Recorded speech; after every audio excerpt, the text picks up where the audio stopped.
Hello बच्चों, let's read the question. When alpha particles are sent through a thin metal foil, most of them go straight through the foil because option A, alpha particles are much heavier than electrons.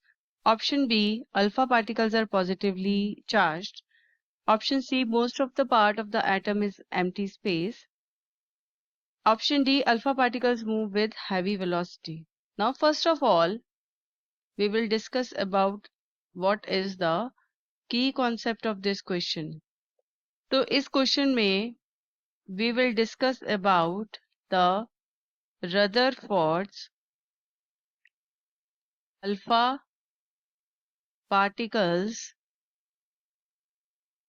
Scattering experiment. तो इस experiment में जो Rutherford था उसने क्या किया कि alpha particles को स्ट्राइक करवाया through the thin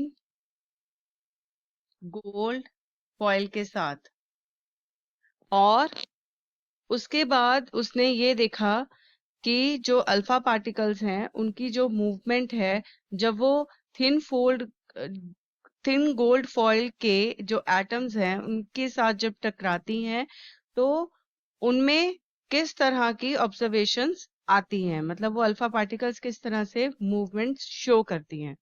now I will explain the answer.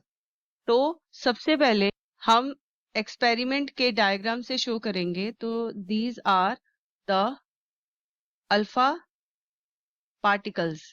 तो ये अल्फा पार्टिकल्स हैं, इस तरह से हम शो करेंगे।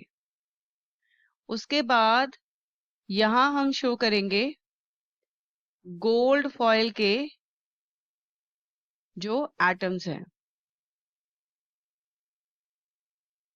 तो यहाँ पर जो एटम है गोल्ड फॉयल का, यहाँ पर हम सेंटर जो है पॉजिटिव मास का बनाएंगे which is called as nucleus, और यहाँ पर कुछ एम्प्टी स्पेस है जहां पर नेगेटिव चार्ज जो है वो इस तरह से डिस्पर्स्ड है।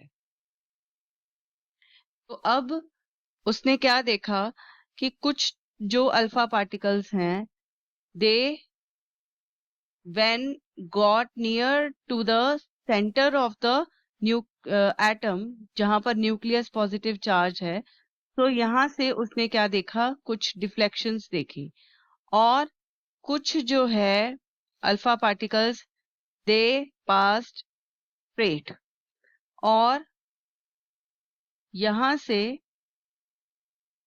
कुछ जो है they when strike the centre of the mass they get bounced back, and कुछ जो है when they get near to the mass and they show large deflections.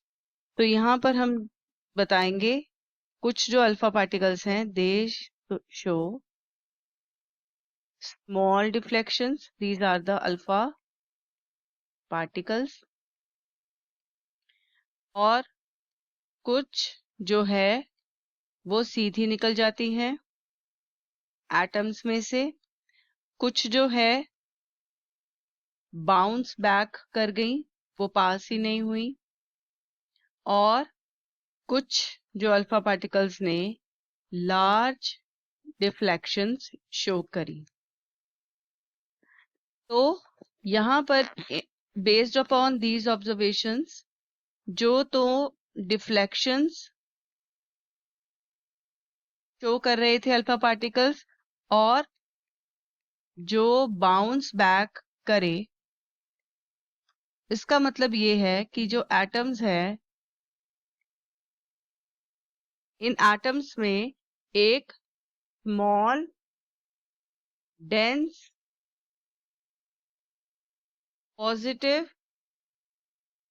Charge का एक हैवी मास प्रेजेंट है एट द सेंटर, जिसको हम बोलते हैं न्यूक्लियस। और जो अल्फा पार्टिकल्स सीधी निकल गए,